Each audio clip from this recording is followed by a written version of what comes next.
This news is funded by viewers like you. Please support our work at democracynow.org/give. Welcome to Democracy Now!, democracynow.org, the War and Peace Report. I'm Amy Goodman. The United Nations warns a tragedy of colossal proportions is underway in the Gaza Strip 1 month after Israel laid siege to the Palestinian territory and began around-the-clock bombardment. On Monday, UN Secretary-General Antonio Guterres renewed his urgent call for an immediate ceasefire, citing the more than 10,000 Palestinians killed by Israel strikes. Over 4,000 of the dead are children. Gaza is becoming a graveyard for children. Hundreds of girls and boys are reportedly being killed or injured every day. Earlier today, the Israeli military ordered the immediate evacuation of Al-Rantisi Children's Hospital in Gaza City. Israel already shelled the hospital 2 days ago and is threatening to bomb the building. After headlines, we'll speak with the president and founder of the Palestine Children's Relief Fund, which established the Gaza Strip's only pediatric cancer center at that hospital.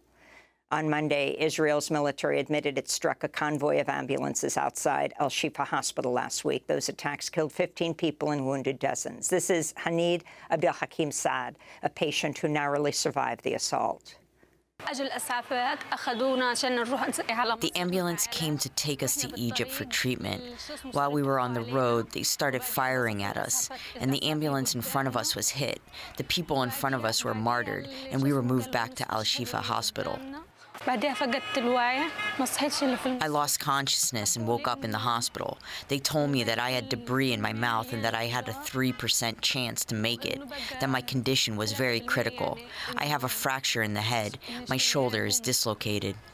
Israeli Prime Minister Benjamin Netanyahu said Monday Israel will take responsibility for security in the Gaza Strip indefinitely once its military operations in the besieged Palestinian territory are complete.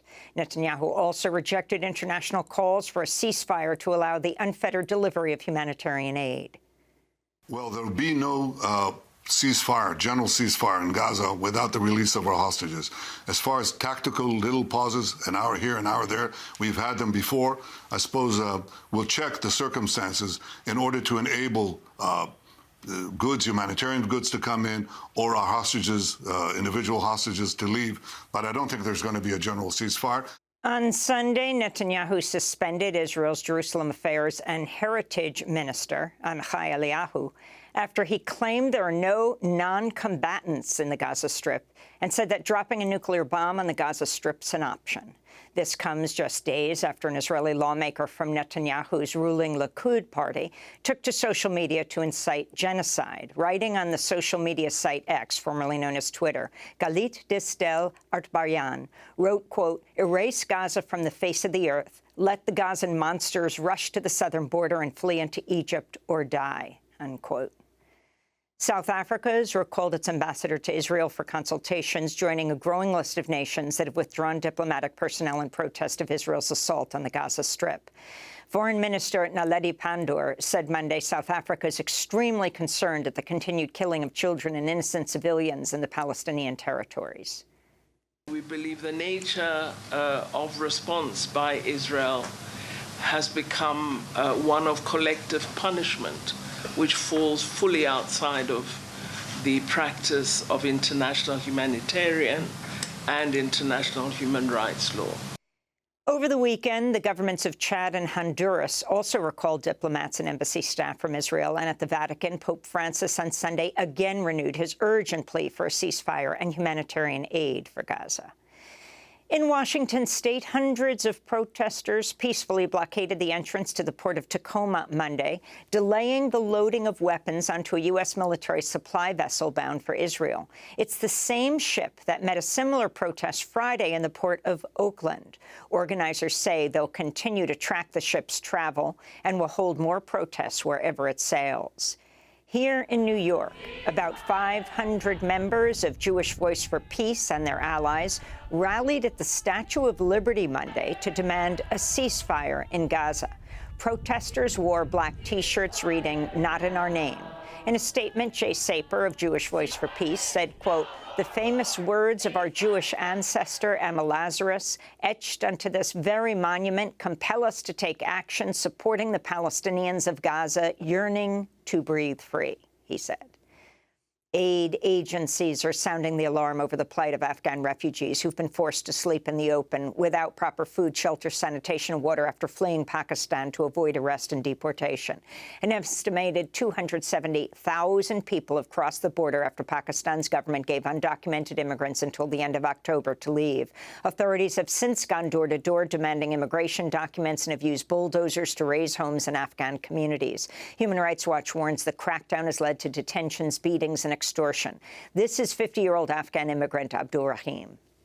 These people are being very cruel to us. If they had given us 4 to 5 months more, we could have spent the winter here in comfort. Then, God willing, we would have gone back to our country.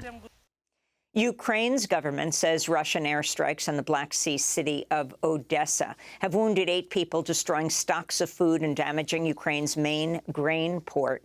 The strikes also damaged several exhibitions at the Odessa Fine Arts Museum. On Monday, Ukrainian President Volodymyr Zelensky ruled out conducting elections in 2024, saying they should remain suspended while Ukraine is under martial law.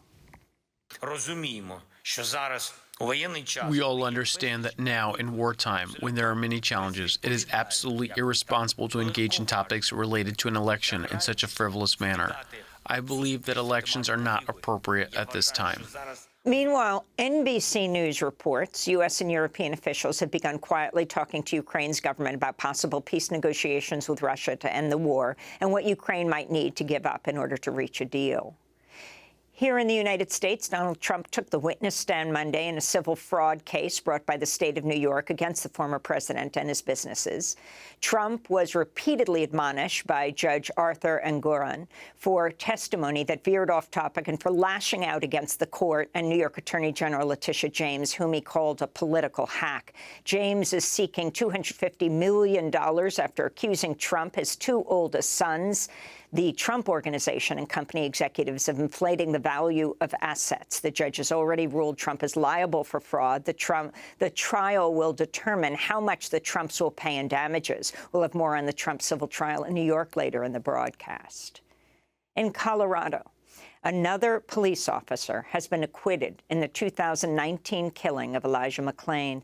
McLean's mother, Shanine McLean, wept as the jury declared Aurora officer Nathan Woodyard not guilty of homicide and manslaughter. Elijah McLean, a 23-year-old black young man, was walking home from the store when he was tackled by police, placed in a carotid hold, and injected with the powerful sedative ketamine. Woodyard was the officer who put McLean in a neck hold. Just one of the 3 officers involved in McLean's killing is facing prison time after being convicted of criminally negligent homicide in October. A second officer was also acquitted last month. In Atlanta, dozens of activists have been arraigned on RICO charges for their involvement in protests against the construction of a massive $90 million police training complex known as Cop City. At least 57 of 61 protesters charged appeared in court Monday as hundreds of other Stop Cop City organizers rallied outside in support. Georgia's Republican Attorney General Christopher Carr issued the sweeping indictment over 2 months ago, using the state's Racketeer Influence and Corrupt Organizations Act to target the protesters. Many of them had already been charged with domestic terrorism. The ACLU and other rights groups have condemned the charges in an attempt to silence the Stop Cop City movement. In Illinois, the father of the suspect behind the mass shooting at last year's July 4th parade in Highland Park has pleaded guilty to 7 misdemeanor counts of reckless conduct. The charges carry a maximum sentence of 1 year in prison. Prosecutors say during the trial, Robert Creo Jr. knew that his 19-year-old son had a history of threatening deadly violence, yet sponsored his son's application for a permit to purchase an assault rifle. The July 4th attack killed 7 people and left 48 others wounded. And voters across the United States are heading to the polls today for statewide and local elections. In Ohio, voters will weigh in on a measure that seeks to establish the right to an abortion in the state constitution. Ohioans will also vote on legalizing recreational marijuana. In Virginia, where the entire legislature is on the ballot, Democrats are vying to retain their narrow control of the Senate and flip the House of Delegates to stop Republican Governor Glenn Youngkin from enacting his right-wing agenda on abortion, education, taxes, and other issues. Maine has a ballot initiative that could lead to the creation of the U.S.'s first statewide publicly owned electric utility company. Kentucky, Louisiana, and Mississippi all have gubernatorial races.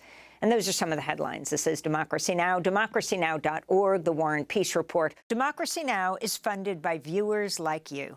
Please give today at democracynow.org/give.